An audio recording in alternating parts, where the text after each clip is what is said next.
So, without further ado, I'll hand over to Gerard to do the first words of welcome for today.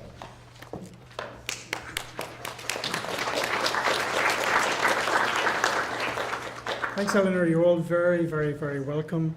I just thought I'd say a few words about where you are, which is Ireland, and specifically the west of Ireland and Galway, indeed, a city of which we're very proud. Ireland is very like your country because we're going through a process of transition in the area of disability, well, in a lot more areas, but specifically in the area of disability. Ireland is a very small country, as you probably have noticed, and relatively underpopulated. Maybe 4 million people in the Republic, 3.5 million in Northern Ireland. And our inheritance on disability is very black, very bleak. One of the reasons we fought a revolution nearly 100 years ago now, and we'll be marking that event in about a year's time, is because of the poor law that was imposed on us by our friends and allies across the water in the UK. And our commitment was to change that, and we didn't do it. So for 30, 40, 50 years, the country went into a period of deep economic, political, and social stagnation, the result of which is that Britain, the UK, moved substantially ahead of where we wanted to go in the 40s and the 50s and the 60s particularly, and it seemed as if we were relatively stuck in time. The result was in the 1950s we had the highest rate of institutionalization of people in mental institutions per capita in the world. And we had an enormous institutionalization program for people with intellectual disabilities. And we indeed had a very negative and backward welfare system that essentially trapped people where they were in their lives. Very, very heavily medicalized model, highly professionalized service providers, meaning over-medicalized. And things only began to change in the 1960s. They changed because of families, first of all. Families were saying, we don't want this anymore for our siblings, for our children, and so forth. And then we had a very, very interesting government-appointed commission of inquiry in the 1990s, prompted in part by the UN special rules on the equalization of opportunities for people with disabilities. Ireland, I suspect, much like your own countries, sometimes does things reactively, reacting to events particularly at the UN or European regional level, and sometimes of its own motion. This was a very famous commission for us because the majority of members were people with disabilities themselves. It produced a very landmark blueprint for change, very well argued, very clear, very cogently articulated, and guess what? Nothing happened. We suffered from the delusion that if you put the argument properly, then that's it, things will move forward. Well, we now know an awful lot more. Skills in political entrepreneurship are needed to make things happen. It's not good enough to have the research. It's not good to have the elegant commission report. You have to have the tools to put it into work in the political process. We pioneered, along with our English colleagues and our Swedish colleagues, non-discrimination legislation in the 1990s. And indeed, we won the Kennedy Prize for Innovation for Non-Discrimination Legislation, with an interesting detour to our Supreme Court. Many of you will be familiar with the notion of reasonable accommodation. Our Supreme Court in the 1990s viewed reasonable accommodation as a taking of private property from employers by the state, uncompensated, and therefore deemed reasonable accommodation an unconstitutional taking of private property. So the auguries were not good, at least within the Supreme Court. Then in the early 2000s, the government decided, look, we've got a plethora of legislation. Let's try and bring it all together. Let's try and build a better Ireland based on a genuine theory of equality. We still have huge challenges, and this will resonate with you, and it will resonate throughout the week. For example, we're in the process, finally, over 150 years later, of overriding our Victorian legislation on legal capacity. If you want to see some of the darkest legislation in Europe on legal capacity, come here, and you are here. This I call civil death. And our legislation at the moment is trending very well.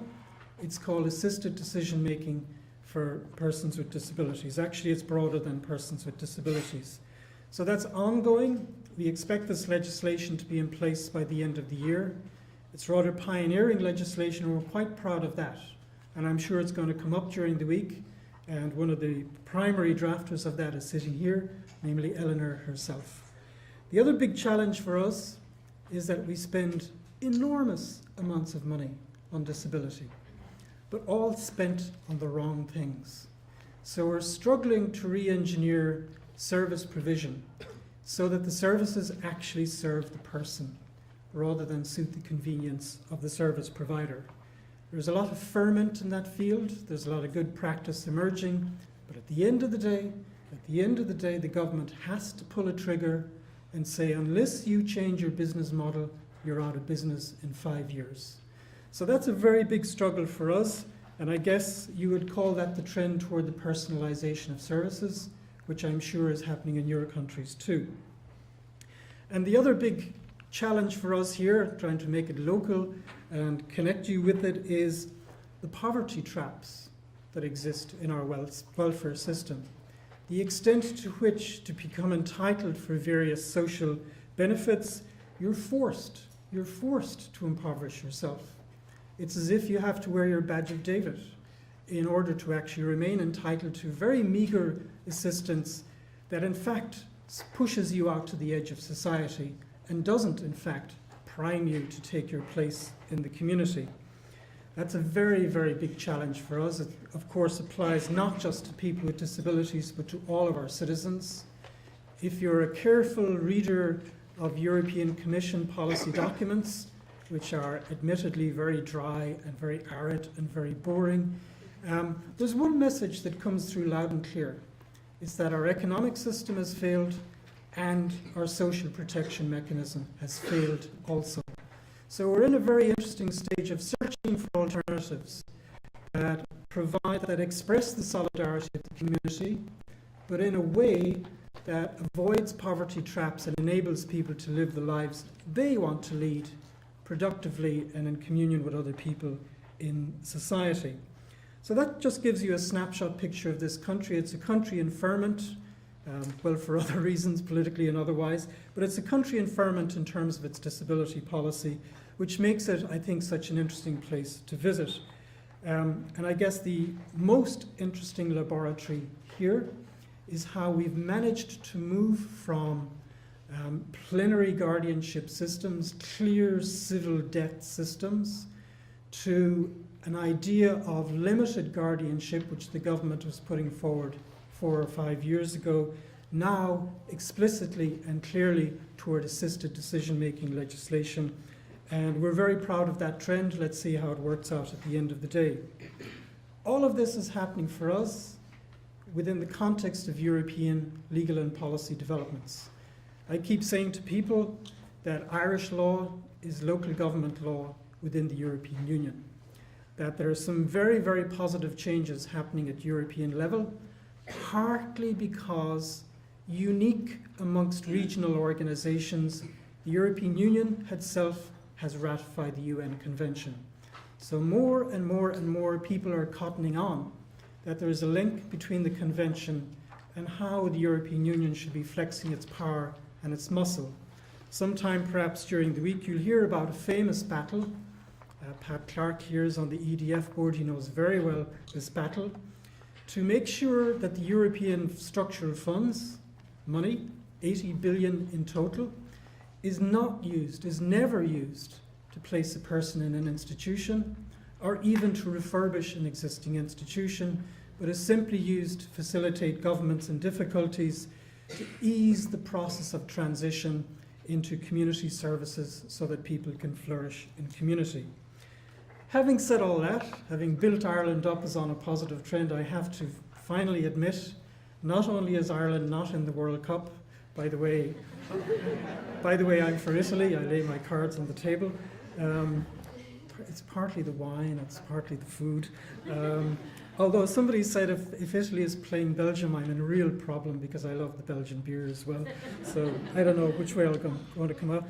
And also, most embarrassingly of all, Ireland has not ratified the UN Convention. We're among 3 European countries that remain to ratify.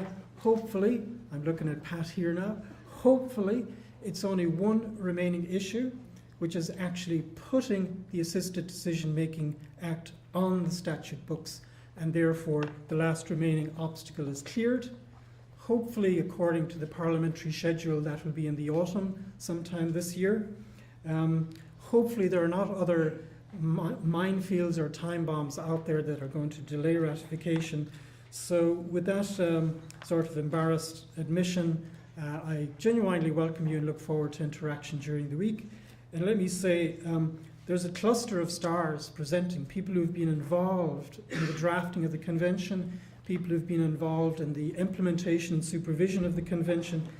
But you're actually the stars because you're coming here with real experience from your countries, and that is so valuable to actually get on the table and get out and see you interacting with the various presenters. I should say also, Ireland is famous. They did a survey in the European Union a few years ago and asked each country to sum up the other country in one word. And nearly every other country summed up Ireland in one word, which was conversation.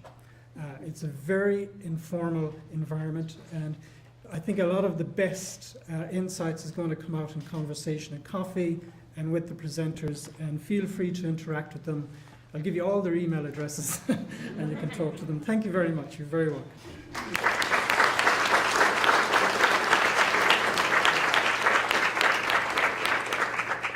Thanks very much, Gerard.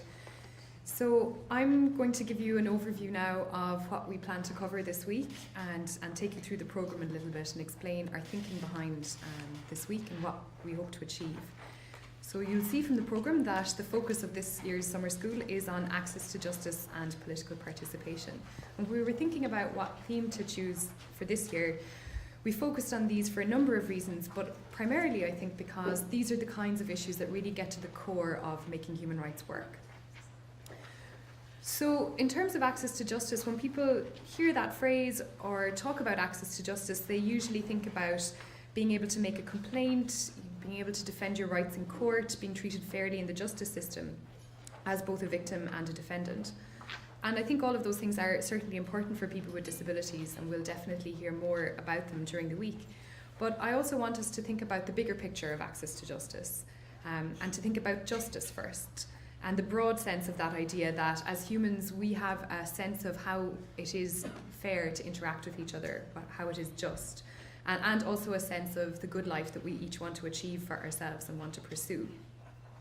So I really want us to think about all throughout the week, what are the roles of individuals, of communities, of organisations and of the state, and what might those roles look like in achieving a just world for everybody, including people with disabilities. So in the same way, when we talk about political participation, we often speak mostly about the right to vote and the right to stand for election. And again, these are rights that have historically been denied to people with disabilities, and they're very important, and we'll hear more about them on Wednesday. But also let's broaden the conversation about politics and what it means to participate in politics. So whether that's direct action and protest, whether it's lobbying, whether it's coming together, building alliances in civil society, advocating for reform, or holding political decision makers to account. These are all of the things that I'd like us to discuss in the conversations that we have throughout the week. So for that reason, I think that the theme we have this year is a really broad one. And all of the individual topics we'll focus on each day. Today we're focusing primarily on how the convention came to be and in general what it means and how to use it. Tomorrow we'll be focusing on voice and choice, primarily looking at issues of legal capacity and independent living. The core of Wednesday is our theme topic, access to justice, political participation. And on Thursday we're looking at how to make the convention work, so things like monitoring and strategic litigation. So all of these individual topics, I think, and indeed the moot court that we have on Friday, will connect us back to this broader theme that we've chosen for this year's summer school. The summer school is in itself, of course, as well, part of broader action, and Gerard's already alluded to some of the kinds of work that we're involved in. And that kind of action is about what we're doing locally here in Ireland, but also about hearing from all of you about what's happening all around the world. And I think our goal is really to make visible the experiences of people with disabilities, as well as to ensure respect for their human rights. But I want to mention two particular campaigns that the summer school is connected with this year. And I'm really, really excited that for the first time we're welcoming an inclusive theatre company to the summer school tomorrow, Blue Teapot, a Galway theatre company of people with intellectual disabilities. And they're going to perform an excerpt from their play Sanctuary. So that's a real treat, and I'm very excited about it. And for those of you who are going to be in Galway for a little bit longer, Blue Teapot are performing a new play called ID at the Galway Arts Festival in July. The reason I mentioned them as being connected to a campaign is that last week members of Blue Teapot, along with the Inclusive Research Network, the Connect People Network and the National Platform of Self-Advocates in Ireland, helped myself and my colleague Anna from the Centre and Senator Catherine Zappone to launch a new private members bill on the right of people with disabilities to equal relationships. And the campaign is called The Right to Love, and it's about abolishing the current provision in the criminal law which criminalises the offence of sexual intercourse with a person with mental impairment. And so I imagine that such offences are on the books in many other countries. We're not the only one, but certainly this is the kind of discriminatory legislation that we really want to work towards eradicating and make sure that people have the same right to enjoy relationships in the way that we all enjoy. So that's one campaign that we're connected with, a broader one. And the other campaign I want to briefly mention today, but you'll hear more about it tomorrow, is Justice for LB. So you'll see in the programme that tomorrow is dedicated as a day of action for the 107 Days campaign. And you can read more about the campaign online, but I'll just briefly tell you a little bit about why we're connected with this and what it's about. So this campaign is brought about because of the death of a young man, Conor Sparrowhawk. He was a fit and healthy young man. He also happened to have autism and epilepsy. And the 107 Days campaign is to commemorate the 107 days that he spent in an assessment and treatment unit where he ultimately died, where he drowned in the bath. And an inquest into this event found that it was, as you would expect, an entirely preventable death. So this campaign, 107 Days, is to commemorate that time and to use it positively to inspire, collate and share positive actions being taken to support people like Conor. And the goal of the campaign is to harness the energy, support and outrage that emerged in response to his death. Even though his name is Conor Sparrowhawk, the campaign is called Justice for LB because his mother wrote a blog online in which she referred to him generally as LB, which stands for Laughing Boy. So we are really proud to be part of this campaign, and I know that events have been taking place all over the world as part of this campaign, and I'm glad that we can be part of it too. So, on to the positive energy, and Gerard already alluded to the kinds of conversations that he expects us to be having with each other all week, and I really want to echo that. I was listening last week to a TED Talk by the Nigerian author Chimamanda Ngozi Adichie, and she talked about the power of stories, and so that really struck me. She says that the way in which stories are told are really dependent on power, and that power is not just the ability to tell the story of another person, but to make that story the definitive story of that person. So she talks about the idea that if you want to dispossess a people, the simplest way to do it is to tell their story and to start with secondly. So this week, I think we really want to tell first-person stories. We want people to tell their own stories in their own words. We want to work together to tell as many different stories about the experiences of people with disabilities and human rights as we possibly can. And if Rachel were here, I know that she would say that as she's worked with Cormac Russell, who's a community development organiser, Cormac talks about change happens when we have many stories and new stories about what is possible. So I just want to reference that idea and really encourage us to share our experiences this week. So Throughout the week, we'll be making connections. We want to hear about new ideas, research, but also it's not just about what we hear this week. I really would encourage people to take heart from what they hear and to go home and do something about it. And I've definitely learned a lot at every summer school, and it's inspired me to do different things and to take action in different ways. So I really hope that the summer school can be a forum for all of you to do that as well. We're really lucky to have a broad range of speakers and participants at the summer school. We've got lots of different perspectives on every topic. We have actors, journalists, community organisers, civil servants, academics, lawyers, judges and activists. And I really want to welcome all of the speakers and you, all of the participants. And there's so many people here, I think, who've been here before. It's great to see people back again from both the speakers and the participants. And it's great to see new people coming also. And we have many old friends who have joined us this year for the first time as summer school faculty that I really want to welcome. And I'm glad to see as well that some of the former students of the summer school are now back as faculty. And I think that shows really how the summer school has progressed as well. We have lots of participants from all around the world, as we've mentioned. We have a number of participants from countries this year that we haven't had before, including Botswana, Indonesia and Malawi. And we've got a really packed programme, as I've mentioned, and we've tried to leave as much space as possible in the programme for interactive discussions. We encourage the speakers to do participatory exercises and group activities. And of course, there is the summer school moot court on Friday, and I'll tell you more about that this afternoon. But I just want to mention that we are very privileged to have chairing the moot court at this year's summer school Justice John McMenamin of Ireland's Supreme Court. We're very grateful to everyone who supports the summer school and supports us at the centre in putting it together. And I just want to mention briefly our key funders, Atlantic Philanthropies, who provide core funding to the summer school, Saris Open Societies Foundation and Irish Aid, who have generously funded over 30 scholarships for students and teachers of disability rights from all over the world to be here for us for a week on the west coast of Ireland. And I also want to say a huge thanks to the CDLP back team who have worked so hard to put this show on the road. So everyone in a purple t-shirt, be really nice to them because we've all been working really hard. So Joe, JB, Niamh, Ciara, Charlotte, Leona and all of our team, all of our friendly purple shirted volunteers who you'll get to know during the week. I really appreciate everything you've done to keep this moving. So before we get on with the main programme, I just want to do a couple of pieces of housekeeping. First of all, the emergency exits, as you can see where you came in. There are also 2 exits at the back of the hall and an exit out here at the front of the hall as well.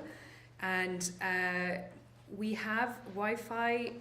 The password, the username and password is on the screen behind me, and it's also in your programmes, I think on page 4. We encourage people to tweet if that's your thing, if you're into Twitter. I think some people have already this morning, which is great. Perhaps we might start a hashtag. I think something like IDLSS, which stands for International Disability Law Summer School, might be a good one. I think you all know where the bathrooms are, but just in case, there are some outside here and also on the first floor, which is accessible by a lift. And if anybody wants to use a bathroom with a hoist, you can be guided over to our building, the Centre for Disability Law and Policy, by one of our volunteers. Most of the events take place here in this room, so you've all found it so far, so hopefully that'll be okay. But there are some breakout rooms along the corridor which you'll be guided to for the sessions where we're using them, which is mostly tomorrow. And you'll also be guided to lunch and to any events that are taking place in slightly different locations. So for example, tomorrow the Blue Teapot performance will take place in the Bank of Ireland Theatre on campus, and we'll guide you to that venue. All of the information about transport, taxis, buses, everything is in your programme. You probably already know that we're having a barbecue on Wednesday, so I hope to see you at that. And I also just want to mention another addition to the programme, which isn't in your pack, but on Wednesday at lunchtime, a group of us are having a conversation about how to design a curriculum for disability rights and disability studies. So anyone who comes from a university or has worked with a university and is interested in participating in that session will be having that session in one of the breakout rooms at lunchtime on Wednesday. And also everyone here should have received a link to the Dropbox folder where you can view all of the presentations from the speakers this week. If you have any trouble in operating it, just let one of our volunteers know and we should be able to help you. So now to the changes in the programme that I want to alert you to. So today, because of a slight delay in Amita's travel plans, we're going to run the afternoon session as the morning session. So we'll run a little bit late. We'll run up until about 1:30 and we'll have lunch from 1:30 to 2:30. And then in the afternoon session, we'll have Amita's keynote address and Donald Toolan's response. So we're going to start now. The next session will be the session which was intended to run after the coffee break, and after that session then we will have the coffee break. So this session is about what's new about this treaty and how will it work. And we're going to start with Gerard, who I've already introduced, so I won't introduce again. I'll just get Gerard's PowerPoint ready and then we should be good to go with the next session.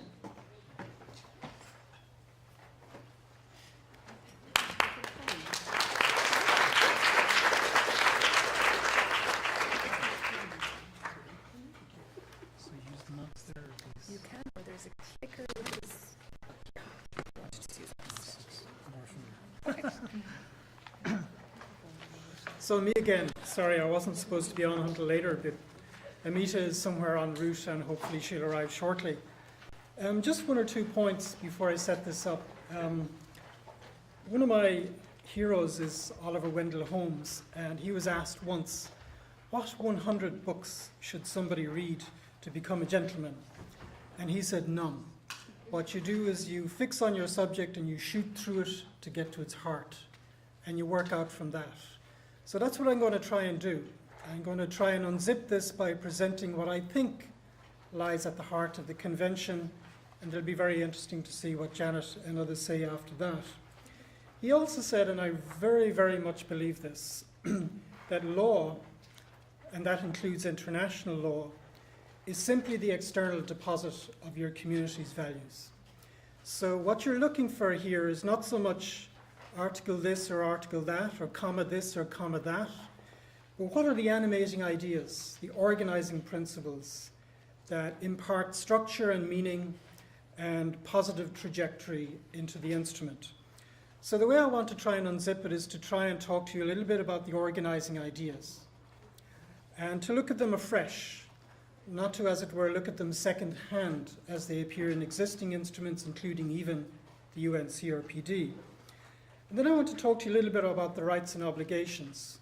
There's so many ways of slicing and dicing them, but I want to present you my way as somebody who is involved in the negotiations and as somebody who thinks about these quite a bit. And lastly, I want to talk a little bit about the innovation in terms of implementation and monitoring. By the way, I look with, as Holmes would say, cynical acid on words like innovation or outcomes or deliverables. I'm really not into that, as Eleanor will tell you. What about the organizing ideas? Actually very, very, very simple. When you take into account the history of people with disabilities and their near invisibility, either in society or in normative texts that reflect on society like treaties or laws or non-discrimination laws, they're simply not there. So at one level, the convention is an exercise in visibility, in restoring visibility to persons with disabilities, in saying what should be obvious, which is that people with disabilities are human beings and therefore are entitled to all of the human rights that other human beings are entitled to. Now that's a very logical series of assertions, but it's actually quite a quantum leap relative to where our cultures, all our cultures, are coming from. So, as is the case with all thematic UN conventions, there is, as it were, a focus on a group. But mind you, we did not want to focus on quote-unquote vulnerable groups. We wanted to shed a lot of that language, to park it to one side, as they say now in football terms, to park the bus, okay? I don't know if anyone's following the World Cup, but anyhow. And we wanted to really focus on the unfolding of the human being. And disability, as it were, was a complicating factor, but not something that ruined human existence, but that we had to think through it to how we actually enable human flourishing to take place. So the convention goes beyond vulnerability. It goes beyond marginalization. It really goes to something we've forgotten in human rights. Human rights literature, human rights texts are pretty exclusively about the rights. They're not what it is about to be human. And you can't avoid that in the context of disability. You have to face that question. So that's the primary departure point. We are human. Of course, there are lots of additional questions. Well, what does it mean to be human? And we'll come to that. We also built the convention around the argumentation that because we're just human like you, we're not claiming other rights, new rights, or special rights. There is no such thing as disability rights. There's only human rights as applied to people with disabilities. And then there's the question, well, why weren't they in the past? Why were there these mental reservations about the application of human rights to people with disabilities? And where are the blockages? Are they blockages in our mind in terms of culture? Are there blockages that we've created artificially in society that inhibit the flourishing of the human being? And how can we make sure that these general human rights we all subscribe to are made equally effective for persons with disabilities? Now, I love the word effective in there, but unfortunately, at the end of the day, the drafters didn't use the word effective. They said the purpose of the convention is to secure the full and equal enjoyment of human rights for all human beings. But you get the point. The point is we're simply trying to equalize enjoyment of what other people take for granted. And so there's a very interesting exercise going on here in the drafters' minds. You're, as it were, reverse engineering to identify the actual blockages, to try to make the rights relevant to those blockages, and much more importantly, to craft obligations that dissolve those blockages. That's the whole anatomy of the actual drafting process. And by the way, the drafting process was significantly improved by having the voice of people with disabilities present throughout. And that gave it a much sharper edge than it would have had otherwise. For example, one state party, I was going to say I won't name it, but what the hell, it was Finland, tabled a non-paper, which was a one-page convention, which had 2 articles, the first article of which was the operative one, and simply said that people with disabilities are entitled to all human rights on an equal basis with others. Full stop. Well, now, we couldn't accept that, because the whole point about this is we cannot rely on majestic generalities here. These people are so absent and relatively powerless, although I'm not going to use words like vulnerable, that you have to take the extra step of particularizing what the actual obligations are to stand a chance at keeping the eye of government on where those blockages need to be removed.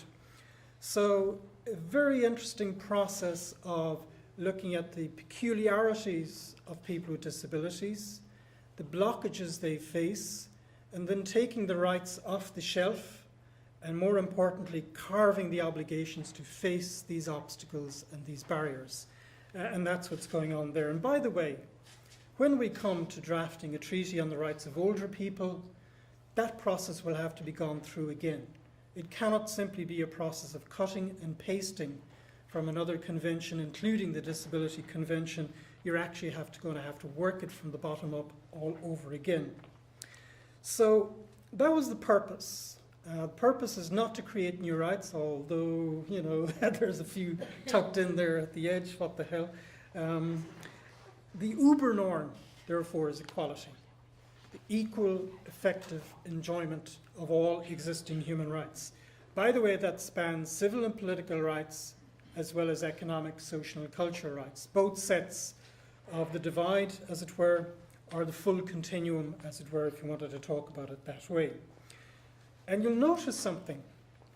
Every right starts out, you were entitled to, I don't know, freedom of expression, or equal recognition before the law, on an equal basis with others, right? Now, this is at once negative and positive. I'm quite sure a lot of states agreed to this language because they thought that on an equal basis with others meant that they could acknowledge real difference where it happened, that they could treat people separately, specially, And that would be not only defensible in general terms, but it would be actually required by your theory of equality. And a very good example of that is the lower panel of the European Court of Human Rights some years ago. Actually, in a roundabout way, stating that kids with disabilities in segregated schools, why hell, that's just a matter of policy. That's not a matter of principle, or it's not a matter of rights. They didn't even see that that material difference triggered a concern for justice and equality. In other words, they used the equality principle negatively and not positively. Unfortunately, that's a standing opportunity within all courts and in the judicial mind. So I'm quite sure states were very happy for that language to be put in there because it allowed them some slippage backwards, or at least some room or latitude to be able to defend segregated provision on whatever ground it was. But of course, the intention of the NGOs is exactly the opposite, that we use a theory of equality in a much more fulsome, much more positive way to try and not only ratchet people up to a symmetrical level of enjoyment of rights, but that where there was a real difference that blocked real enjoyment of rights, there might be some additional obligations that kick in as well. So, all of which begs a theory of equality. Now, one of the beautiful things about drafting a convention, as James will know from our foreign ministry, is you always rely on constructive ambiguity to get yourself over a hump. Otherwise, you're never going to get there, right? So the constructive ambiguity really is the theory of equality that shoots through this treaty and animates it. Some positive hints that the drafters meant something that went beyond traditional equality are three things. First of all, if you look at particularly Article 5 on equality in the Convention, it's pretty plain that there's some clear blue water between our theory of equality in this Convention and previous theories of equality in other treaties. Other treaties examine how you're treated relative to others right now at a synchronic moment in time. It doesn't care about how you've arrived here. It doesn't care about the accumulated disadvantage you've suffered. Well, you can't say that about the Disability Treaty. The Disability Treaty is full of acknowledgement of the kind of history of exclusion and marginalization of persons with disabilities. So we're trying to open the frame of equality analysis to really look backwards and to really take into account how the person is presenting over time. The second difference was we're also looking sidewards. It's the first treaty that makes a decent stab, it's not a full stab, a decent stab at what we call intersectionality. In other words, you're not just born a man or a woman or black or white. You have a lot of intersecting identities. We're trying to get away from ground-specific analysis, and we're trying to look at the plasticity of how your identity melds into the identity of others, whether it's older people, whether it's people of colour, whether it's people who have suffered extreme poverty and so forth. There's an attempt, okay, it's an imperfect attempt, but it's an attempt to try and capture that. In the Convention, we actually have an article on children with disabilities, and we have an article on gender and disabilities. What we don't have, and this is to my eternal regret and shame, is we should have had an article on old age and disability. I don't know if you would agree with me. Although it is there in the preamble, it's not signposted as a very key, significant point of intersection. The third, I suppose, distinguishing feature is not just looking backwards to accumulated disadvantage, looking sidewards to intersectionality, but also crafting qualitatively different kinds of obligations out of a theory of equality.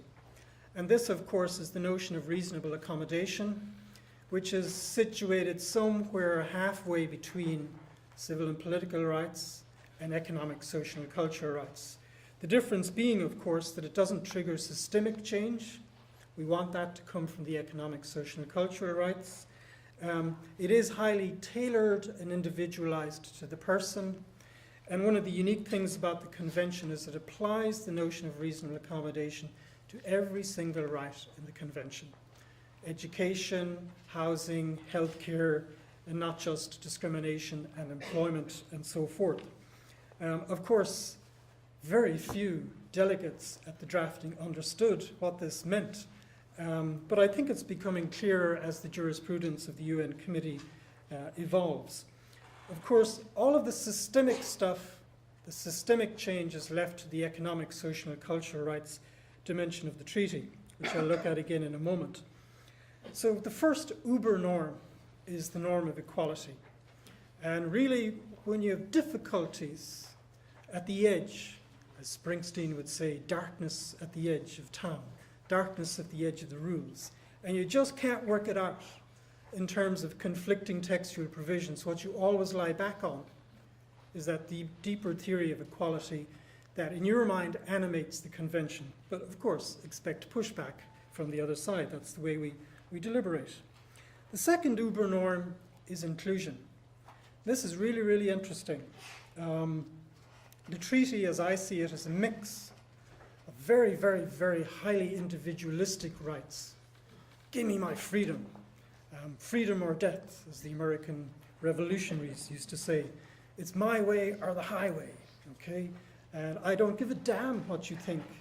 And you may be right about the choices that I make in the sense that they're wrong or bad for me or bad for others. To hell with that. The beauty of the Enlightenment is man is the measure of himself, and woman is the measure of himself.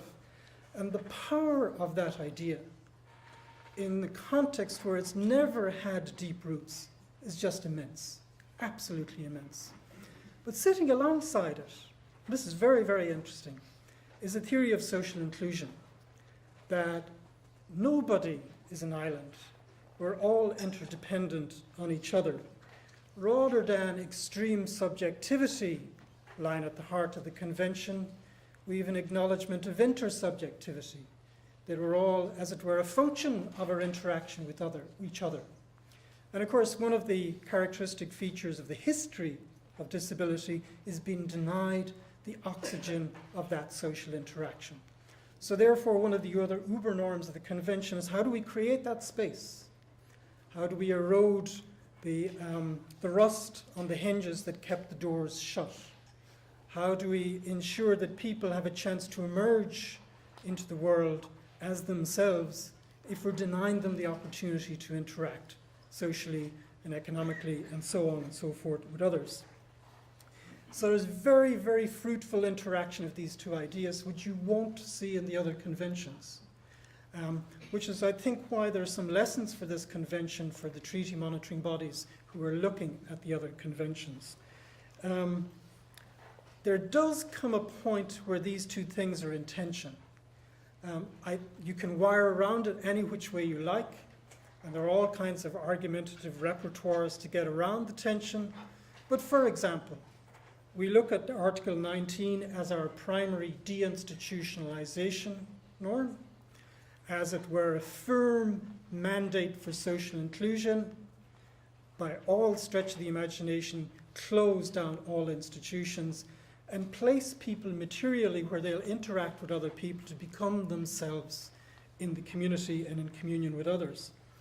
What if I don't want to leave an institution? What if I say my will and preference, I love it here. I can watch Manchester United all day long. I would love that. Or Italy all day long. I would love that. No, you can get around the argument by saying, well, you don't really know what it's like to live out there in the community.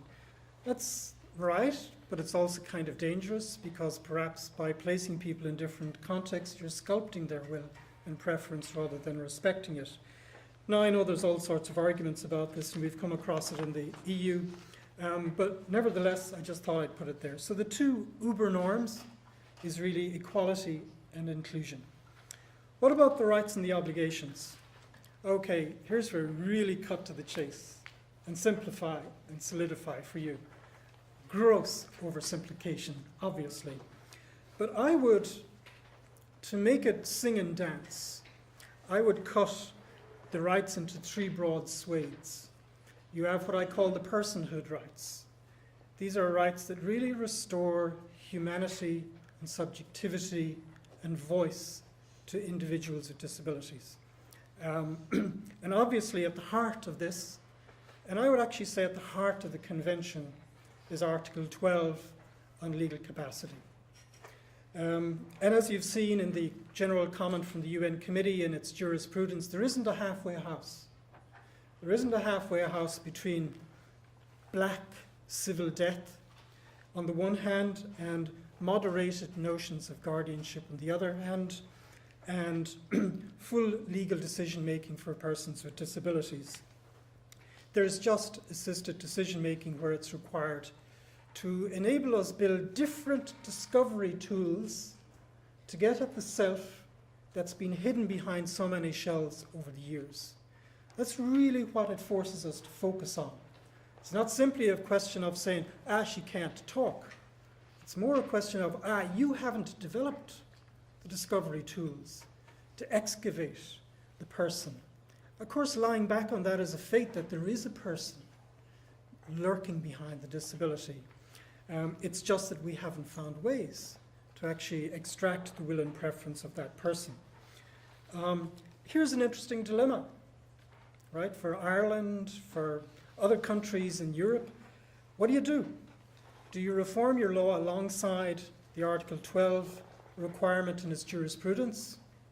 Or do you remain bound by, for example, the Council of Europe instruments, the European Convention of Human Rights, and a draft protocol to the Biomedicine Convention that will see the light of day shortly? That's a real dilemma for a country like Ireland.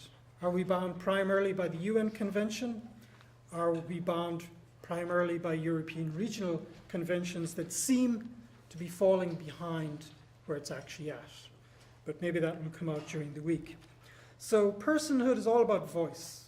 It's all about choice. It's all about having that choice respected by others.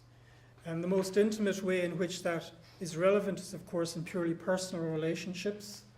That's why the Right to Love Bill is so important. But also in where you live, and how you live, and with whom that you live. This is incredibly important, not just because you're complying with Article X, but because you're putting in place the material conditions for the self to emerge and to flourish, again in communion with others. Second tranche I would kind of select out as your participation rights. And this really has to do with what the Swiss legal theorists call emerging from your shell, emerging from the forum internum, whereby you craft for yourself your life choices, and then emerging into the forum externum, whereby you craft the world around you in a fashion that suits your life choices, and you have that respected by others. Now, it's not as if you're going to live in Beverly Hills or something like that, but it's that you are in the driving seat when it comes to these most important issues. And that's very, very important, because it's living in the community is not about bricks and mortar. It's about social situation and the possibilities of social connection that arise in those kind of contexts. So here there are a lot of barriers, and of course a lot of them have to be removed. And your participation rights into all sorts of different spheres involve doors opening and then you being facilitated to move in there. Of course, the one door that has remained relatively firmly shut throughout the world is access to justice, to enable people to ventilate justifiable claims, plus access to the political system. Exercise your voice collectively. Because if you can't do that, then the cycle of exclusion is cemented into place. And that's why the right to vote, the right to participate politically, and the right to change things is so important. Regrettably, the Venice Commission and the Council of Europe didn't get that until rather late in the day. But now I think they do get it, and hopefully we'll be moving in the right direction. The last thing I would say, and this is just my way of trying to make sense of the convention, is we have a whole series of economic, social, and cultural rights embedded in there. And it's very, very interesting that the drafters on the NGO side saw economic, social, and cultural rights as part of the problem, not part of the solution. And that was because of the way they were abused for decades to inform public policy, to basically purchase the absence of the other, to place people at the margin and at the edge, and to actually feel good about it. We're spending the money, you should be thankful for it, right? So the first thing to do is to say, no. That's not the philosophy of economic, social, and cultural rights we subscribe to. What we subscribe to is a notion of economic, social, and cultural rights playing an important but secondary role in actually equipping people to take advantage of the new opportunities opened up to them by creating space for them in society and in the economy. So you'll see that each of the rights in the Convention blend together civil and political rights with economic, social, and cultural rights. If you wanted to say who's in the driving seat, it would be a civil rights perspective that at all points, beginning, middle, and end, it's the person that counts, not the convenience of, for example, the service provider. It's the person that counts. And that philosophy then has to carry over to how you engineer the economic and cultural and social supports to make sure they don't trap people and they liberate them. Much, much, much easier said than done. And if I had to say what's happening at European level, our social model is in deep transition. We have no idea where it's actually going to end up in 20 years' time. But everybody knows that the static cushioning of people without opening up opportunities for them to flourish is absolutely not the way to go into the future. And I think that was pretty much self-evident in the drafting of this convention. By the way, one of the reasons why economic, social, cultural rights figured prominently from the beginning is that one of the prime movers of the convention, Mexico, presented an early draft, which was basically a treaty on social development and disability, and then maybe a treaty on economic and social rights and disability. But the Mexican diplomatic service was absolutely superb, turned on a dime, really understood that this civil rights perspective of centering the person should really be at the center of the convention and then should be used as a rust solvent to break away all the problems with economic, social, and cultural rights and make sure they were tailored appropriately to people and not just to programs and systems. In terms of the rights of obligations, I know Janet's going to say a lot more, but I'll just say this, and this is another of the constructive ambiguities that enables us to get over a hump in treaty negotiations. There is a difference between civil and political rights that are supposedly immediately achievable, and that includes, by the way, non-discrimination, and that includes, by the way, reasonable accommodation. There's no excuse, no resource excuse for failing to achieve reasonable accommodation. But economic, social, and cultural rights on the hand can be achieved progressively through time, because sometimes you're going to need time. You can't just close down an institution. You have to put in place the community supports to enable the transition to the community to take place. And that's why these weasel words are always reverted to in economic and social rights treaties on progressive achievement. Now, the interesting thing is that in the blending together of these obligations and rights, the treaty, the convention, doesn't tell you which is which. So there's all sorts of room for argumentation about, well, supported decision-making sounds like an economic and social and cultural right, so it can only be achieved progressively through time. So give them 10 years to do it, right? On the other hand, you might say, well, no, the overlap of the equality theory that I prefer and the non-discrimination tool that goes with it means, no, you got to do it right now. So the interesting point is that the text doesn't give you an answer to that. You're the one who has to supply an answer from either a thin theory of equality, which I imagine you'd be relying on if you're arguing for the state, or a very fulsome theory of equality if you're arguing for an NGO or so forth. We've seen where the UN committee comes out on this. It's very positive, but it remains to be seen how that's going to be applied in practice. Lastly, and very, very briefly, the other area where we innovated was implementation and enforcement. And I use those words very loosely and advisedly because, of course, there is no enforcement of international human rights treaties, at least in the way that we understand it in domestic jurisdictions. The states parties said, we don't want traditional UN reporting mechanisms. That's a waste of time. We're just going to be piling paper after paper after paper. And you can imagine some impoverished foreign ministry, not ours, of course, we're very lavishly endowed, they just won't be able to get to it. So you're going to create an industry of professionals crafting these reports for state governments. Forget that. Let's have a completely new mechanism of reporting. So we in national human rights institutions, human rights commissions came forward with what I thought was a brilliant innovation, which was that, all right, let's have smart reporting. Let the UN committee say, this is our priority. We want all governments to report back to us on what they're doing in it. And we want you to be honest about where the blockages are. And if we can thread this together and see, actually there's some common blockages here, and maybe we can task one house of the United Nations to actually begin putting together imaginative solutions. Wouldn't that be a good way of having an international monitoring system? At the end of the day, they said no. They reverted back to traditional reporting with a twist.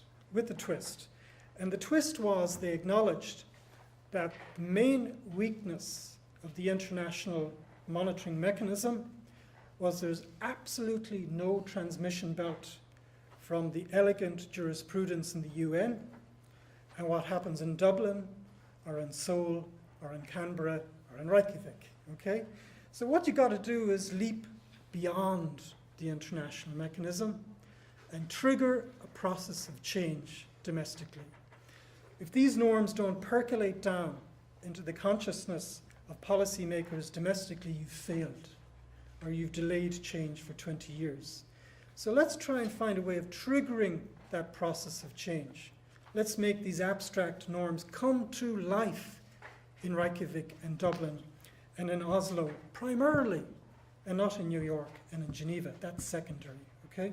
So that's why Article 33 was put in. I personally call this the engine of the convention. Everything stands or falls, well, maybe not everything, on Article 33.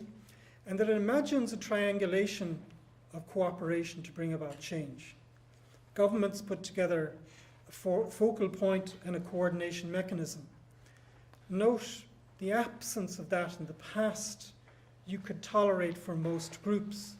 But if you're living at the edge, not having a coordinated program means one arm of the government will be doing one thing and another arm of the government will be doing the other, and you're going to fall in the middle right down to the bottom. Okay? So this is very important.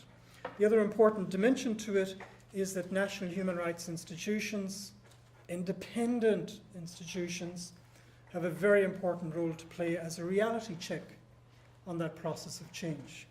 And mostly throughout the world, this is kicking into life very slowly, and it's a challenge for human rights commissions to actually get into their heads that they have a much more proactive role to play than simply the normal, traditional, static one. And lastly, that process won't work without having the voice of people with disabilities deeply engaged and deeply involved. By the way, this strand of personhood rights, I think, is also emblazoned on Article 4.3, which demands, doesn't suggest, demands that the voice of people with disabilities be present in all policy making that involves them and all decision making that involves them. So systems decisions and not just high-level policies as well. So this is a neat triangulation between government, independent bodies, and the voice of people with disabilities. In some countries, this is working really well. In other countries, there's early experience yet. And in many other countries, it hasn't even kicked into life yet. There's also a very interesting article on inclusive development aid, which is like an acknowledgement that some countries are going to need a catalyst, a leg up, and so forth. And there's a lot of debate now about how to do that, and some countries are actually doing very good, including Australia and others. So alongside that, we do have the traditional stuff of periodic reporting to the UN Committee, of lodging complaints to the European Committee. 1 minute, gosh, I had more than I thought. and that's working very well.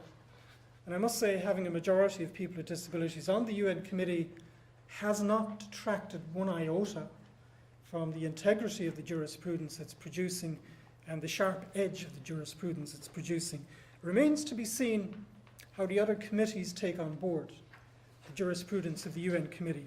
I thought it was quite fascinating that the UN Special Rapporteur on Torture recently explicitly takes on board the jurisprudence of the UN Committee.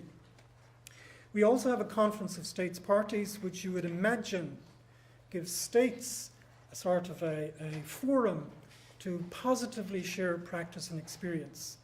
I think it's beginning to shape up to that, but it's so far a little bit disappointing.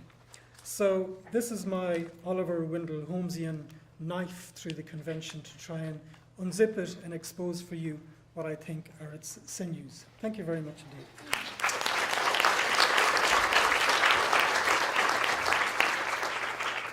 Thanks very much, Gerard, for that whistle-stop tour of an overview of the convention. But I think that's going to be very helpful for the more concrete discussions that we're going to have now from Janet and Rosemary and then from James. So I'm just going to introduce Janet and Rosemary now before they begin. Janet is a Senior Research Fellow at the Burton Blatt Institute at the University of Syracuse on Human Rights and Inclusive Development. She's also been a Senior Research Associate at the Harvard Law School Project on Disability and a Senior Partner at Blue Law International. And Rosemary is with us from the Law School of UNSW, and Rosemary has an extensive disability policy experience. She's been a ministerial advisor and also was the external expert on the Australian government delegation as part of the negotiations of the UN Convention. So I'll hand over to Janet and Rosemary now to take you through the obligations of the Convention.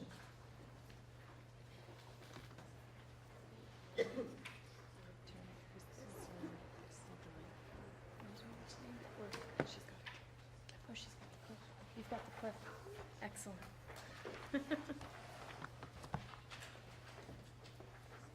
All right. Good morning, everyone.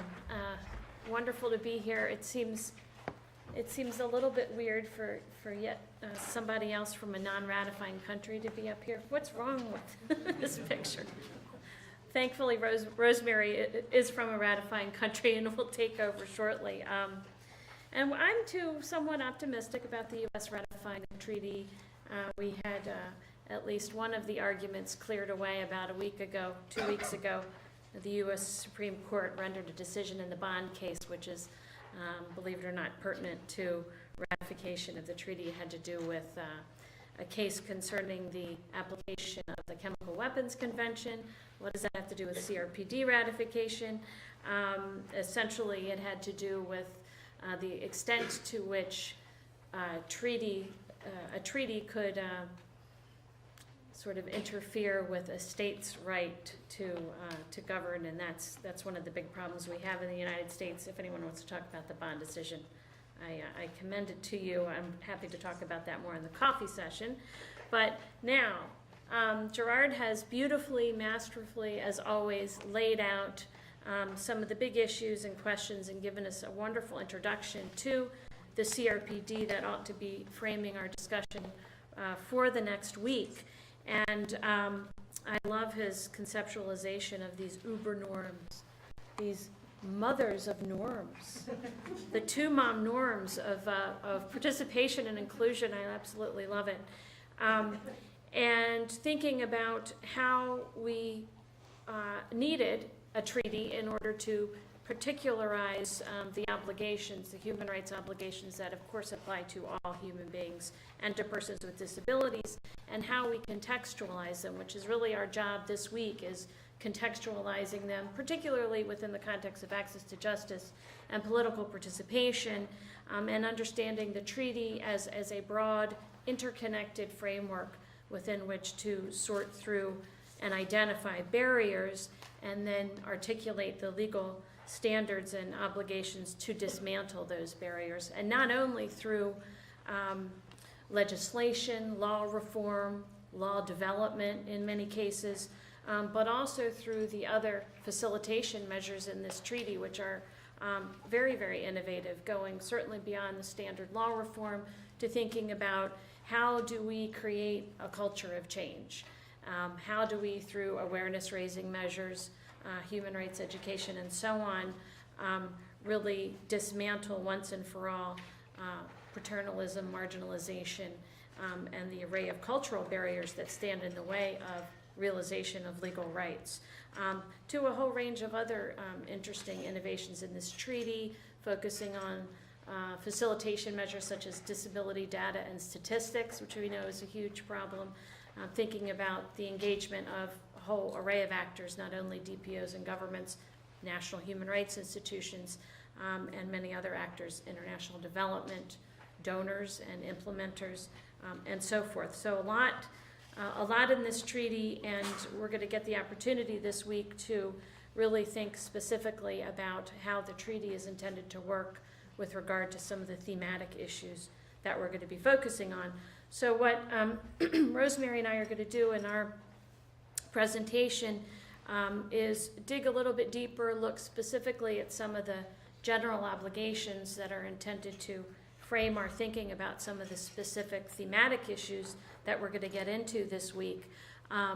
Thinking in particular about the interrelatedness, the indivisibility, the interdependence of rights in this treaty, which Gerard really emphasized that we're not looking at one obligation or another in a vacuum, that we need to understand this treaty as the broad and interconnected framework that it is, and make sure that we're applying it in that way, so that, for example, access to political participation hinges on access to information or access to education or equal recognition before the law.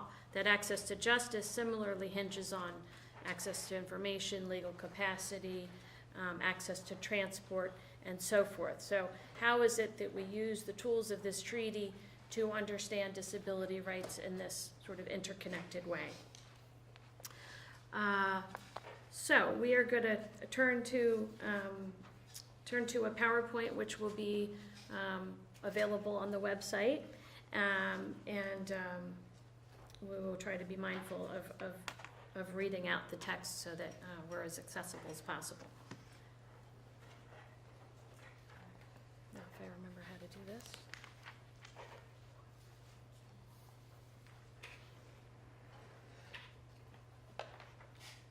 Okay. Thanks, Jenna.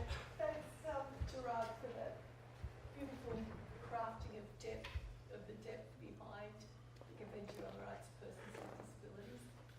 I'm now going to come in as the shallow black letter lawyer and do a slightly different rework.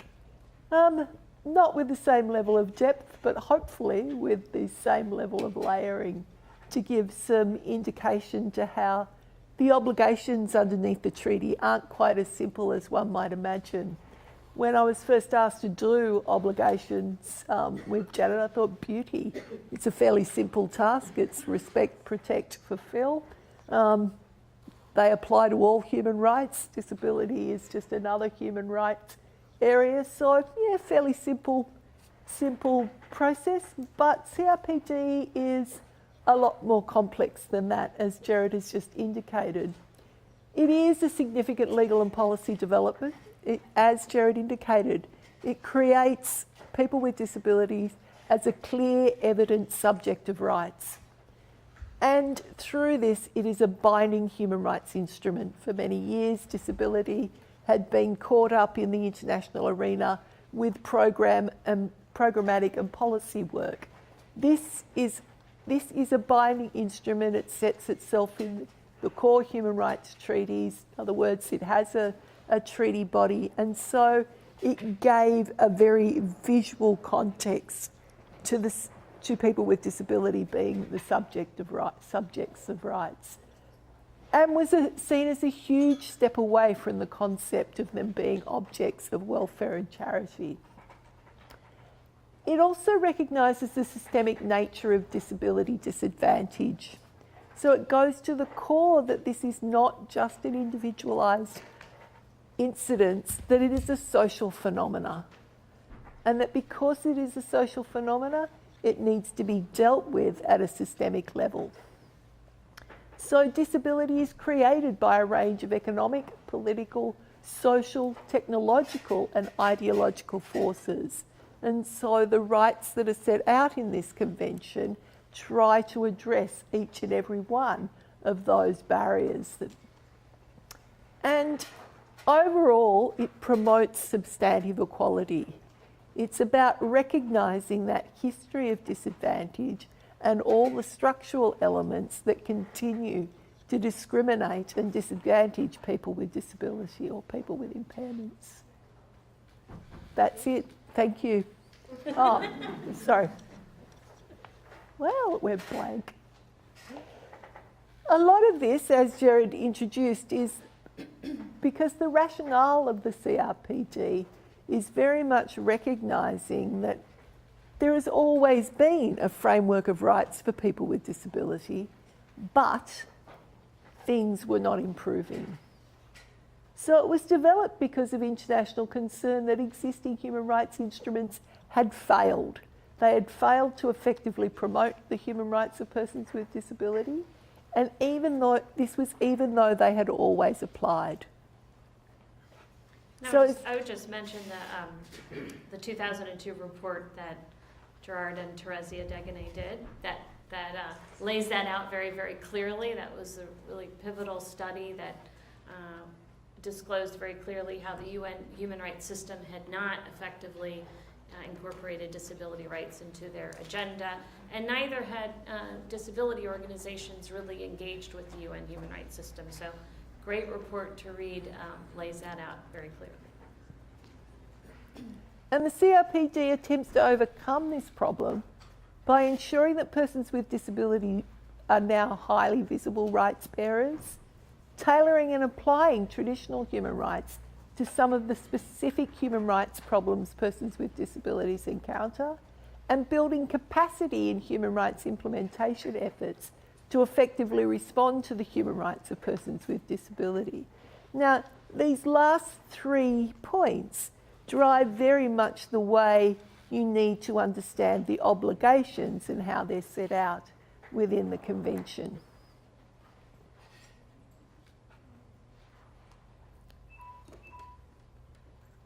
There are several innovations in CRPD in terms of how to differentiate this particular treaty to the other existing human rights thematic treaties. Article 4, General Obligations, carries with it all the traditional obligational structures to repeal, nullify legislation that discriminates against people with disability, but it then goes further and creates a new formal role for civil society engagement. And what this does is it brings to the table of policy and planning people with disability for the first time. It recognises the history of disadvantage that has left people with disability out of the policy context. The segregated education that has reduced academic pursuit, that has kept people out of academia, that has kept people out of the higher echelons of the policy makers within states. And so what this obligation within Article 4 does is it brings people with disability to the table. It brings the voice of the lived experience front and centre to the policy process. It also contains specific facilitation articles.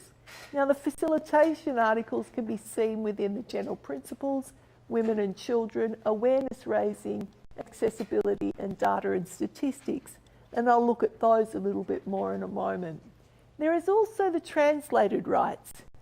Gerard will look at me and suggest that some of them might be new rights, but no, I don't believe they are. I believe there is greater value in saying that CRPD is constructed around human rights and fundamental freedoms, and that it's just an application within the disability context. If we say that there are new rights and that there needs to be new or different rights, we continue to foster the concept of other, and that somehow people with disability don't fit into the existing human rights and fundamental freedoms framework. I don't quite believe that. I believe that what we have is translated rights, and we'll look a bit more at the translated rights such as equality and non-discrimination, though Gerard has given that excellent attention this morning. Access to justice, freedom of expression, education, political participation. Can we compromise and say it's a progressive development of existing human rights? Can I slap you around or something? You can if you wish to. You got the purple That's what I'm slides. And then there are the implementation measures. And these are measures that states have to take. So there's situations of risk, rehabilitation and habilitation, international cooperation. And then there's Article 33, the driver of implementation, which is the national implementation and monitoring, and the engagement of civil society. So we'll just look a little bit more at some of these innovations and how the obligations. Okay, so Article 4. It has a dynamic relationship with all other provisions of the Convention. So every other provision of the Convention has to be seen through a filter of Article 4. So it lays out specific requirements for addressing the legal framework in order to achieve compliance with the Convention. So it's about adopting legislative, administrative and other measures, modifying or abolishing existing laws, regulations, customs and practices that constitute discrimination, and measures to eliminate discrimination on the basis of disability by any person, organisation or private enterprise. That is the standard structure of general obligations in existing human rights treaties.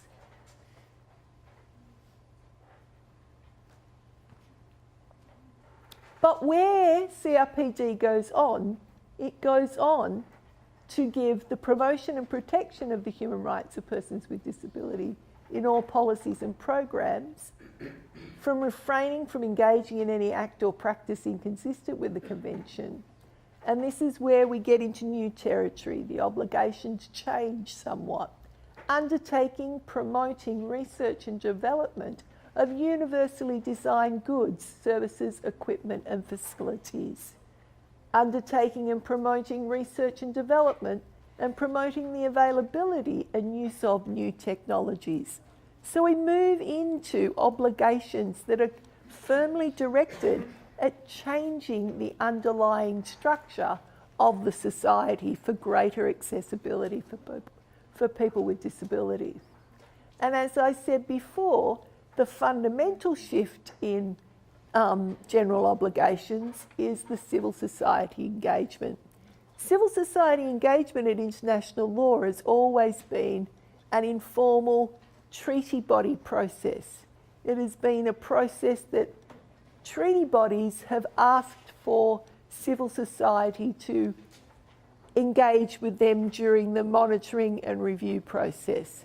This sets it up very much within the obligations of states to bring people with disability to the table during their consultation in their policy and planning. So it's the consultation and active involvement of persons with disabilities through their representative organisations. So if we take the active involvement, what it would suggest to one that it is quite an effective involvement as well. So it should be an effective process. So you might get your effective yet, Gerard. Next.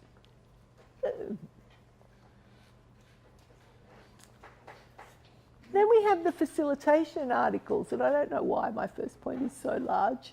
But like Article 4, facilitation articles have a dynamic relationship with all other provisions of the Convention. So the facilitation articles are the general principles, which we'll look at in a bit more detail in a moment. Women, so for women, it's about recognising the double disadvantage experienced by women. And so there's an obligation on states to take this into consideration and to make sure that there is a level of gender sensitivity and that gender responsive measures are taken. The same with children. It recognises that double level of vulnerability. It recognises that children are vulnerable. Sorry, Gerard, I have to use it. I know. I tried, but I failed. And it places an obligation on states to recognise the double disadvantage that children are situated in. And so again, it's about age-appropriate and age-responsive measures. And if we had a section for older people, it would say that you would have to have age-appropriate and age-responsive measures. Awareness raising. Awareness raising goes to the heart of what a lot of prejudice is driven by. And it could be prejudice driven by ignorance, and mainly is prejudice driven by ignorance. But it's about trying to address those stereotypes and that prejudice that creates barriers to for people with disability. And also data and statistics. One of the most important facilitation articles, and it's about ensuring that states do collect good, disaggregated data for informed policy and planning. We just want to run through an example of how the general principles operate. So as we said before, the general principles are a filter with which every article should be seen. And so an analysis of the principles, an analysis of implementation measures for any of the articles needs to be seen through the prism of the general principles and be compatible with them. We've made an earlier one earlier. Sounds like one of those cooking shows, doesn't it really? For example, Article 27, employment. There must be freedom of choice in choosing one's job. The opportunity of employment must be provided without discrimination and with reasonable accommodation. It must be inclusive in the sense of being in the open labour market. And employment legislation, it should be employment legislation that embraces diversity in the workplace, provides equal opportunity, undertakes measures to ensure accessibility, and there should be equality between men and women for workers. There should be equality between men and women workers. I don't know how I grammatically got that so badly written. I'll blame jet lag. Yeah, I think I wrote it before jet lag, but anyway. Basically what I'm saying is, I don't know, it's got to produce equality between men and women workers to be consistent with Article 3.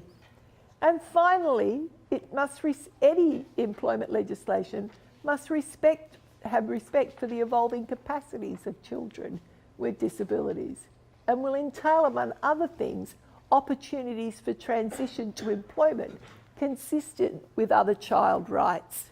So children with disabilities should be able to start employment at the same age that other children are able to start employment. So, when we move to substantive rights, we've looked at the cross-cutting measures that are set out within the Convention. If we move to substantive rights, as I said before, there are 3 general levels of obligation for substantive rights. respect, protect and fulfil. These come out of the Maastricht Guidelines on Violations of Economic, Social and Cultural Rights from 1997, often referred to as the Limburg Principles. So, to respect, states carry obligations to refrain from interfering with the enjoyment of human rights. So it's about ensuring that there are no legal impediments placed on the exercise of rights. The second obligation is to protect, and this requires states to prevent violation of such rights by third parties. So this we could see in anti-discrimination law or laws that protect people from things such as murder through homicide laws. Fulfil requires states to take appropriate legislative, administrative, budgetary, judicial and other measures towards the full realisation of such rights. So respect, protect and fulfil are both negative obligations as well as positive obligations. Respect may involve negative obligations of non-interference, but they also may, fulfil will require active engagement by the state or active policies by the state to ensure that those rights can be fulfilled. Protect will require both negative rights and positive rights, positive duties on the states, that they can't, through omission, fail to protect the rights of individuals, and that they must put in place legal mechanisms to protect violation of such rights by third parties.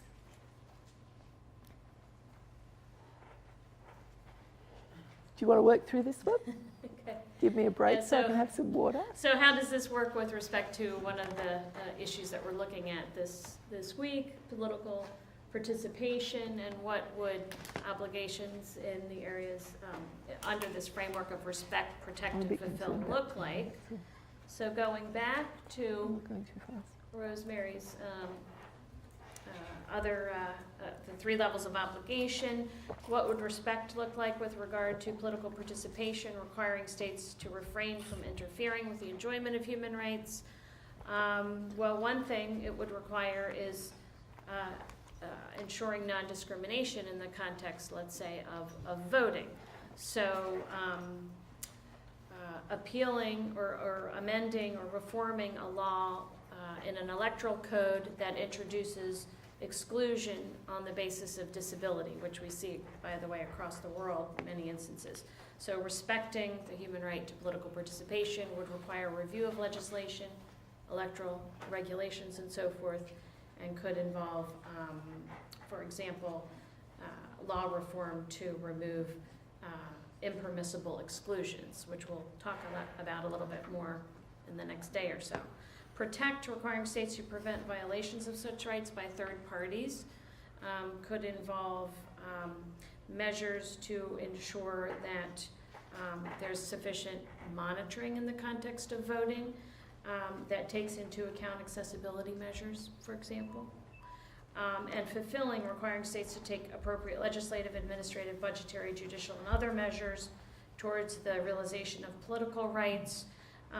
Could include ensuring that the procurement of electoral materials, for example, like voting booths, are actually accessible, or ensuring that ballots are designed in an accessible way, for example, for voters with visual impairments, or appropriately integrating disability inclusion and awareness into the training of electoral officials.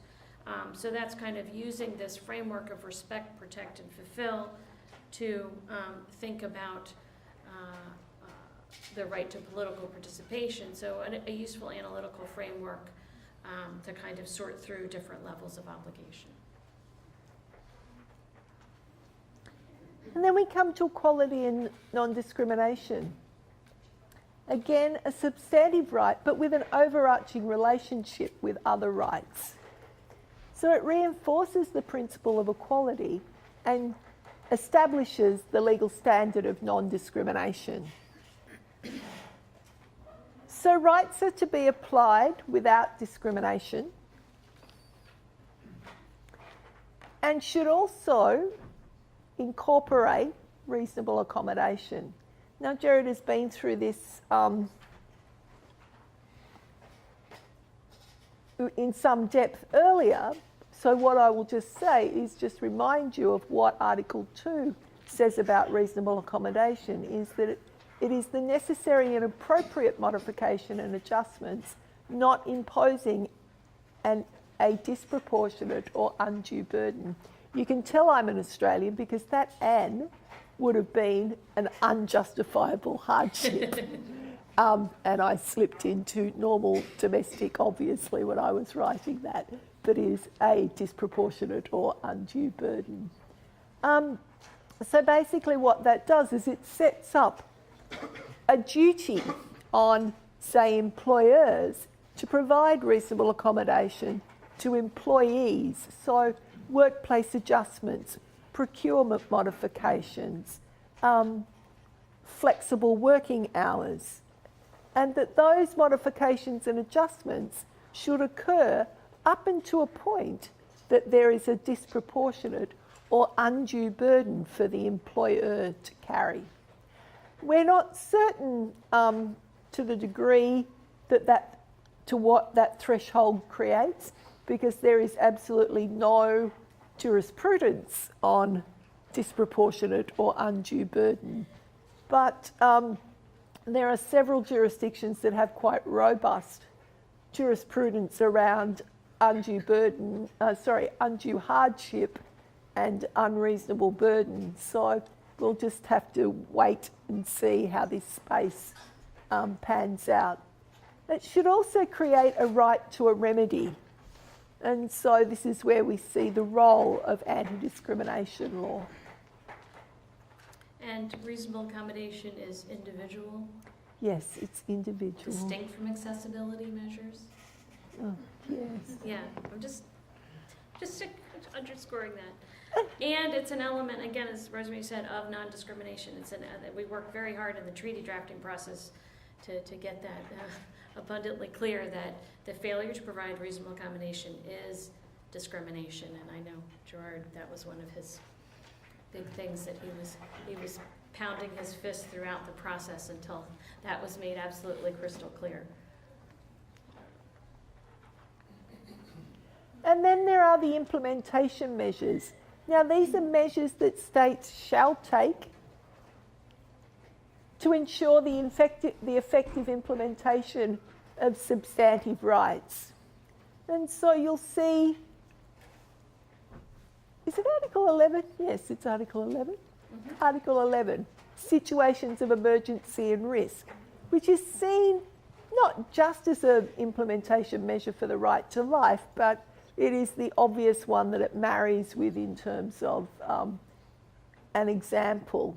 So to ensure the effective implementation of the right to life, states shall take measures to make sure that people with disability are factored into procedures around situations of emergency and risk. The same for rehabilitation and habilitation. States have an obligation to ensure that people with disability have access to rehabilitation and habilitation. These would be measures that would to ensure the effective implementation of things such as education and employment. So people are given skills that are required to be able to gain an effective education or employment. The same with international cooperation. One example is that aid should be consistent with CRPD obligations. So international aid is not going into states and creating or funding school systems that are not accessible.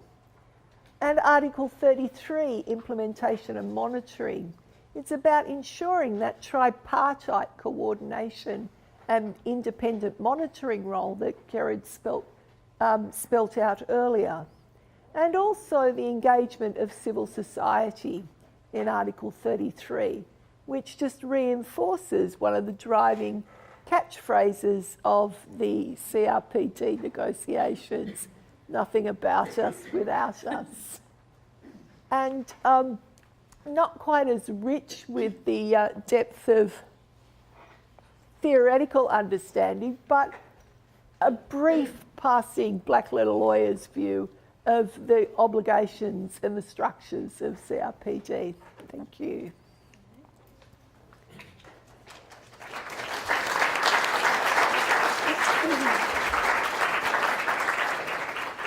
I'm sure people have questions for Gerard and Janet and Rosemary, but I'll just ask you to hold on to them for another while we hear our last speaker, and then hopefully after this we'll have some time for a couple of questions before the coffee break, even though we're running slightly behind, but nothing to be worried about.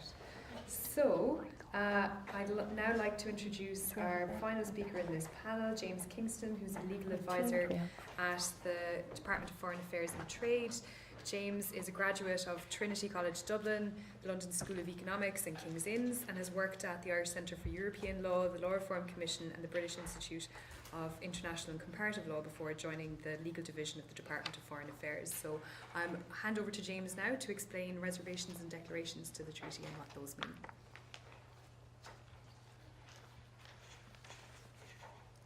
Okay, good morning everyone. First of all, I'd like to thank Gerard and Eleanor for their very kind invitation to speak to you all this morning, and I'm delighted to be here for a number of reasons. It's always good to visit Galway and NUIG, and the summer school itself draws together a very interesting group of people. I first met Gerard over 20 years ago, at a time when we were both very young, and I've been a great fan of his ever since. He's an excellent lawyer, one of the world's leading experts in disability law. His commitment to human rights is inspiring, and just as importantly, he's great company. Since we first met, we've come across each other in several guises, including during the negotiations that led up to the conclusion of the UN Convention on the Rights of Persons with Disabilities. We were able to work together on some issues, particularly relating to the enforcement, monitoring, and implementation of the Convention and the Protocol. And it was also at this time that I first got to know Donald Tulin, who's with us here this morning. You'll be hearing from him later, and he is a great advocate for human rights. The work on the Convention was particularly rewarding, in large part due to the extensive involvement of independent experts, members of civil society, and most notably, persons with disability, along with the usual government delegations, who are of course interesting in their own particular way. I'd like now to turn to the topic on which I've been asked to speak to you this morning, which is a rather technical one. Reservations and declarations to the Convention on the Rights of Persons with Disabilities, which for shorthand purposes I'll call our Convention, and its protocol. Now, I apologise for not having a handout, but I have submitted a quite lengthy paper and it should be in the Dropbox. I'll try to draw out the main points this morning. I should also say at this point that I am speaking in a personal capacity rather than on behalf of the Department of Foreign Affairs and Trade, which is great for me because it means I get to not to wear a tie. Anyway, what I'm going to do is first talk briefly about the law of treaties in general and what it has to say about reservations and declarations. Next, what the terms mean, when states can make them and when they can't, what other states can do about reservations and declarations that they don't like, and what the legal effects of reservations are. Next, I'll try to explain the way in which the rules on reservations and declarations are applied specifically in the context of human rights treaties. We can then look at what the Convention itself says about reservations and declarations, what the Committee on the Rights of Persons with Disabilities has said, what reservations and declarations have been made to date by signatories and states parties, and what the responses of other states and the Committee has been to them. So turning now to look at the law of treaties, this is a very technical topic. dealing with rules and procedures on such matters as how to adopt the text of a treaty, who may sign, ratify, and accede to treaties, how they are to be interpreted, and so on. The principal treaty dealing with the law of treaties is the snappily entitled Vienna Convention on the Law of Treaties of 1969. I've been asked to speak to you today about reservations and declarations, but the focus of most of my remarks will in fact be on reservations because they're generally more legally complex and give rise to greater concerns. So one of the first things we need to do is to ask ourselves, what is a reservation? Article 2, paragraph 1d of the Vienna Convention sets out what a reservation is. Now, the full text of the convention is in my paper, as are the other treaty articles I refer to. But essentially, a reservation is a statement made by a government when signing or becoming party to a treaty, which purports to modify or exclude the legal effects of one or more provisions of the treaty insofar as the reserving state is concerned. Another question we might ask ourselves is, what is a declaration? And there's no simple definition, as the term declaration can be used to describe a number of different types of statements. At its simplest, it may record that a state is opting into or out of a particular provision of a treaty in accordance with the terms of that treaty. But another possibility is that a declaration sets out a state's interpretation of a particular provision of the treaty, and this interpretation may be taken into account by other states or courts or treaty monitoring bodies when they're interpreting the treaty.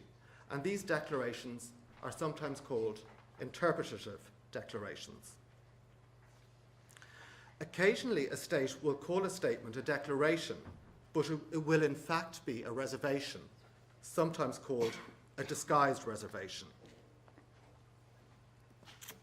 Now, in this regard, it's important to note that as a matter of international law, it's the substance of the statement and not its title that's important.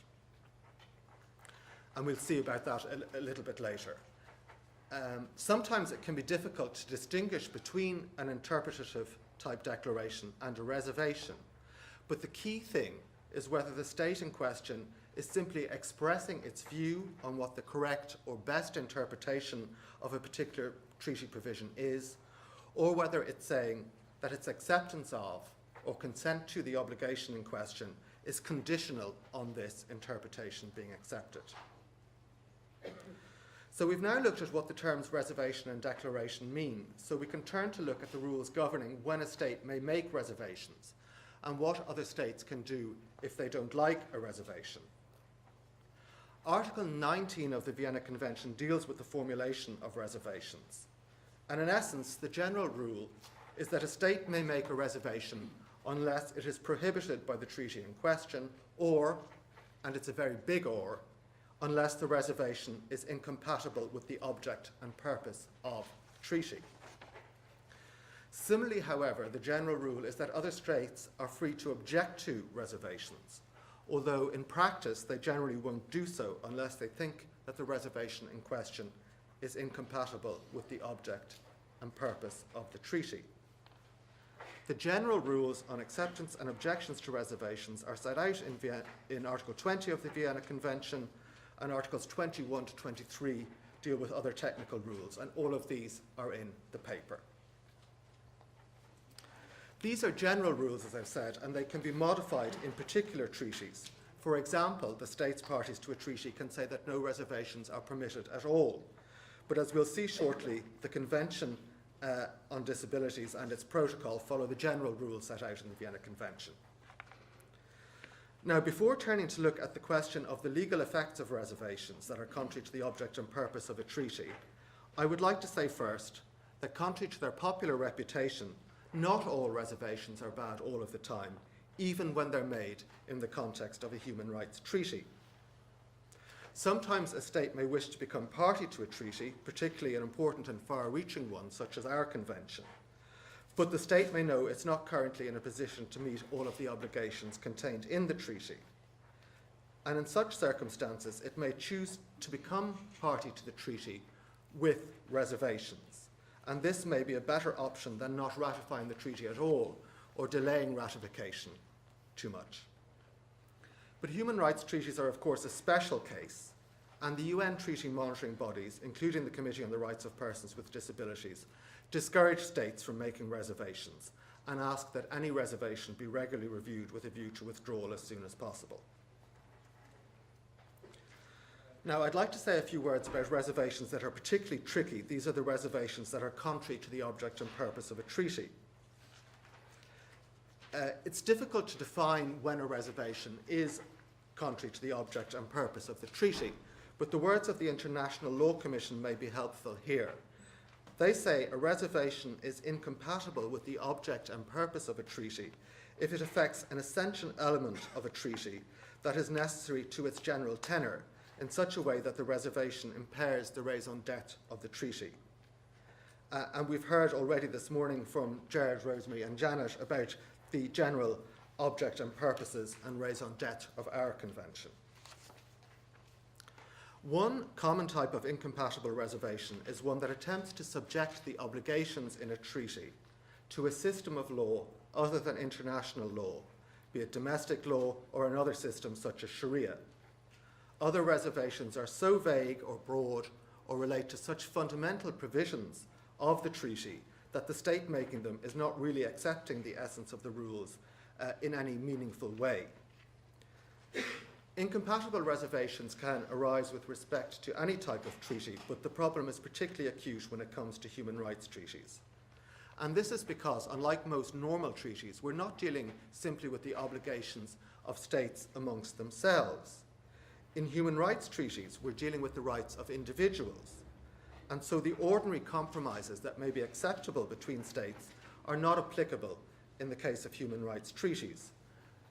So the general rules set out in the Vienna Convention don't apply in quite the same way to human rights treaties, or at any rate the rules must be looked at in light of the special nature of human rights treaties. Now, the question of incompatible reservations to human rights treaties has received special consideration over the years, dating back as far as the 1950s, when the International Court of Justice gave an advisory opinion on the Genocide Convention. Now, in that case, the court didn't take the absolutist view that no reservations are permitted, but sought to reconcile the need to protect the rights of individuals with the desirability of getting a large number of states to become party to important human rights treaties. Other bodies, such as the European Court of Human Rights and the International Law Commission, have also considered this issue, and the Commission has recently concluded many years of work with the issuance of non-binding but nonetheless important guidelines on reservations. It's clear that a reservation that's incompatible with the object and purpose of a treaty is invalid, but it's not quite so clear what follows on from that. Is the state making the reservation regarded as not being a party to the treaty at all, or is it regarded as being party to the treaty without the benefit of the reservation? In other words, is the reservation severable from the state's instrument of ratification of the treaty? Now, from a human rights perspective, one might wish to say that the reservation should be severed, but from the perspective of those who are interested with the principle of consent, the general principle of international law, that a state is bound only by obligations it freely consents to, one might say that the state is not party to the treaty at all. And the truth is perhaps somewhere in the middle. The International Law Commission, the UN Human Rights Committee, the European Court of Human Rights and others have given consideration to this issue over the years, as have states themselves. And I think in essence, whilst there are nuances and differences in opinion, the ultimate rule is that while one may presume that a state making a reservation to a human rights treaty wishes to be party to that treaty, even if its reservation isn't accepted, that presumption can be rebutted, and ultimately you can't get around the requirement of consent. One issue I've touched on, but I'd like to draw out a little more, is that in the case of human rights treaties, unlike many other treaties, there's either a court with the ability to give a binding judgment or a monitoring body with the power to give authoritative, if not definitive or binding opinions, such as the Committee on the Rights of Persons with Disabilities. As well as these bodies, states that are party to a particular treaty have the right, and one might say the duty, to examine not only their reservations, but also the reservations of other states. And it's an important political signal for states to object to reservations that they find objectionable. And in this regard, you may be interested to know that the Council of Europe and the EU both have working groups on public international law that consider reservations made to international treaties with a view to coordinating objections where appropriate. And I'm a member of both those groups, and Ireland tries to object to reservations that are incompatible to the object and purpose of treaties to which we're party. Of course, as has already been mentioned this morning, Ireland isn't yet party to the Convention on the Rights of Persons with Disabilities. Now, I've given a somewhat lengthy preamble, but I think it's necessary to understand the rules set out in the Convention and the Protocol. So what I'm going to do is first outline very briefly what the Convention and Protocol themselves say about reservations and declarations, then look at what the committee has said in general terms, before turning to look at particular reservations and declarations made by signatories and states parties, and any reaction to them from either other states or the committee. Both the Convention in Article 46 and the Protocol in Article 14 say that reservations that are incompatible with their object and purpose are impermissible. And although there was some discussion during the negotiations about having special rules with respect to reservations or banning them altogether, it was decided to follow the general rules set out in the Vienna Convention as they apply to human rights treaties. The Convention and Protocol also contain the same provision requiring so-called regional integration organisations, effectively the European Union, to make a declaration setting out what particular areas of the Convention they are responsible for.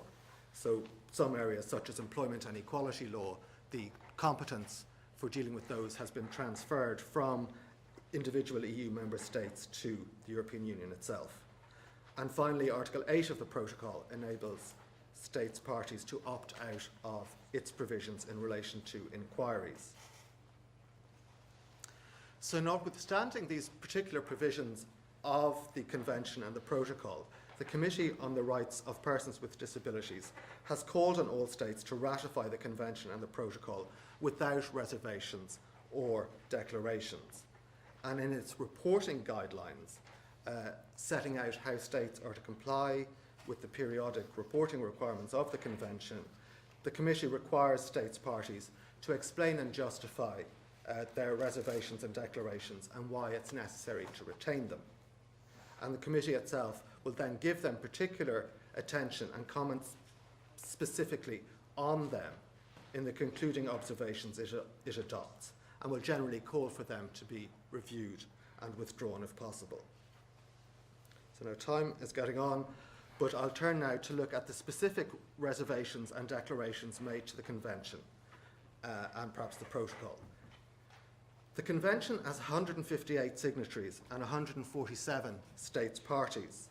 So before I go any further, I'm going to say that maths aren't my strong point, so if any of the following figures are a little inaccurate, you'll have to forgive me.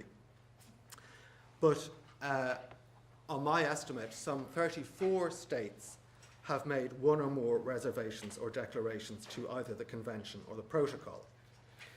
But one of them, Mexico, has already withdrawn its interpretative declaration, and the UK has withdrawn one of its 4 reservations. In view of the large number of states parties and signatories, the number of reservations and declarations isn't out of kilter with other human rights treaties, and in fact, for example, the Convention on the Elimination of all forms of discrimination against women has a far greater percentage of reservations and declarations. So I'm going to look now at reservations and declarations made to the Convention. The full text of these, the reservations, declarations and objections made to them, are available at the links indicated in my paper. So I'll just go over some of the main ones. I'm going to look first at some statements that have attracted comment, either from other states or from the committee, and then look at others that have not yet attracted comment, and perhaps, if time allows, consider why this is so.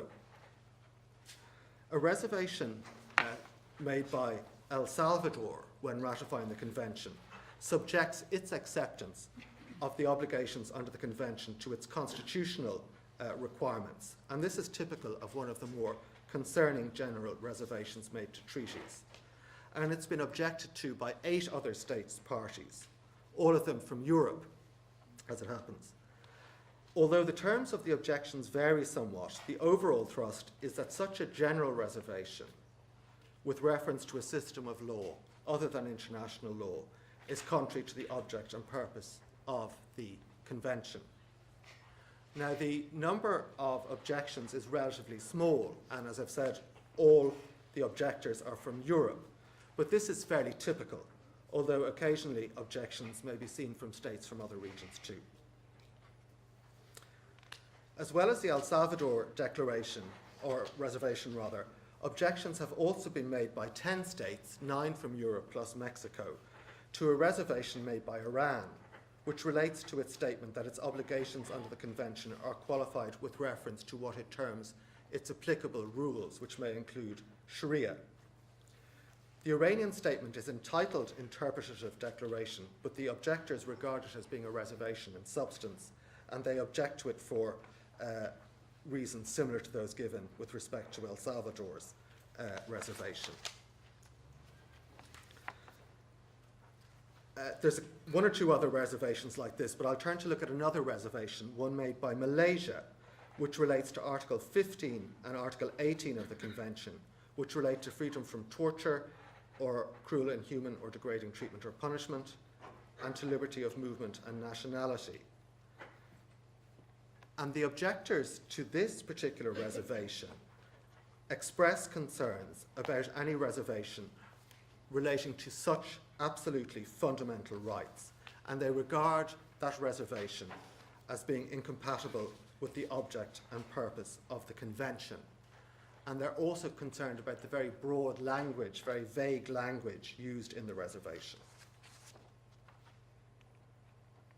So now we've looked at objections. I'll just very briefly turn to look at what the committee has said about particular reservations and declarations. Now, there's only been a relatively small number of periodic reports made by states parties who've made reservations or declarations. But in its concluding observations with respect to El Salvador's reservation, which we've already looked at, the committee expressed concern about the general nature of the reservation and urged the state party to consider its withdrawal. The committee has also looked at Australia's interpretive declarations, which relate to a number of issues, including the very important issue of legal capacity. And it expresses the view that the Convention allows for fully supported or substituted decision-making in certain circumstances, a somewhat controversial view, and one which the committee is not keen on. It asks Australia to withdraw the interpretative declaration and make specific recommendations on changes in Australia's law. The remaining declarations and reservations haven't attracted any comment, and this can be for a variety of reasons. Some of them are clearly unobjectionable, whereas others are made by signatories who are not yet state parties to the Convention, and it's too early to say whether or not they'll be maintained at the time of ratification.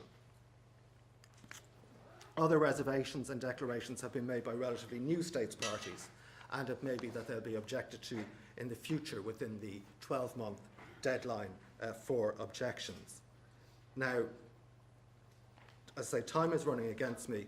There are a number of other reservations and declarations which haven't been objected to, and they tend to be quite specific, which may perhaps be the reason why they haven't been objected to, but they relate to a wide variety of issues.